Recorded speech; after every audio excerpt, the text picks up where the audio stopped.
Bon ben Lucas, maintenant tu me suis, on va prendre un peu la température de cette assemblée générale. Viens.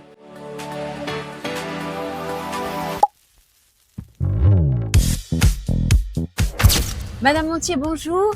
Bonjour. Merci de vous prêter au jeu du témoignage et de l'interview pour EDC. Première question, vous êtes adhérente à EDC depuis combien de temps? 2020 à peu près. 20 ans.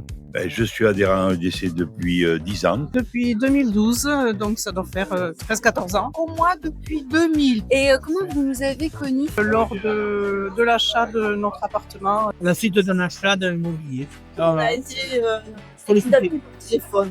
Oui, j'ai été parrainée par une adhérente de DC. Je suis devenu adhérent par l'intermédiaire de ma fille qui travaillait déjà dans l'association.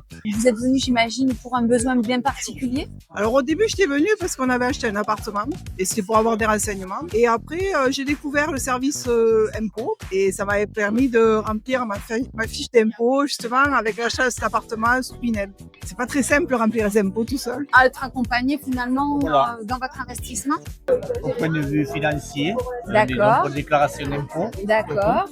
Donc pas mal d'accompagnement fiscal. Ah oui, tous les ans, accompagnement fiscal. Disponible. Disponible et tout, et les personnes qui sont très très compétentes. Que ce soit pour des investissements immobiliers ou je dirais plus personnels aussi. C'est vrai que des fois on est un peu perdu quand même, notamment quand on veut gérer des dossiers avec l'immobilier, les grandes compagnies. On aime bien la vie de quelqu'un d'autre. Est-ce que il y aurait un exemple, un, deux, trois exemples ou une expérience particulière à partager? Oui, j'en ai plusieurs. Étant donné qu'on a monté une SCI avec nos enfants, c'est très compliqué à gérer. Donc, je m'adresse à EDC chaque année pour m'aider à la déclaration d'impôt. Comme on a de l'immobilier aussi, c'est pareil. On a des plus-values, on a des conseils à demander. Et chaque fois, je m'adresse à EDC pour qu'ils me conseillent sur l'avenir de mes biens. Ensuite, je me suis adressé à EDC qui m'ont calculé ma retraite. Et est-ce que vous auriez quelque chose à dire peut-être à des personnes qui ne seraient pas adhérentes? Alors moi, qu'est-ce qui m'a donné envie? C'est justement avoir ce support, pouvoir téléphoner et avoir des réponses, voilà, être informé de ce que j'avais besoin. J'ai aussi utilisé le service patrimoine, je crois, en fait, qui m'a répondu par rapport aux legs pour mes enfants. Enfin, donc il y a eu tout un travail qui a été fait là-dessus et j'avoue que c'est assez confortable d'avoir ce service-là. Voilà. Je pense que ça vaut la peine, quoi, je veux dire. Résout des problèmes épineux aussi. Hein. Ah oui. Ça nous a servi sur plusieurs dossiers. Ah, ah oui, parce qu'on a eu des dossiers épineux sur tapette et tout, ça n'a pas été simple. Hein. Comment gérer ça Ah oui.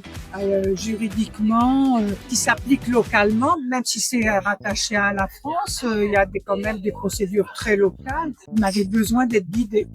Je conseillerais de venir à EDC parce que s'ils ont un problème, de suite, on essaie de les résoudre. On est accueilli comme dans une famille, on arrive avec nos problèmes et chaque personne qui les règle est vraiment bien pointue. Tous les problèmes que j'ai eus ont été réglés positivement et j'en suis ressorti vraiment heureux.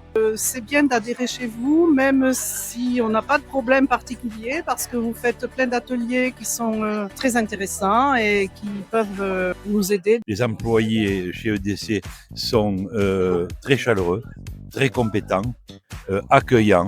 Tout pour ça, je recommanderais EDC à toute personne qui a besoin de conseils, d'aide dans la vie quotidienne. Est-ce qu'on recommande EDC? Oui, bien sûr. Super.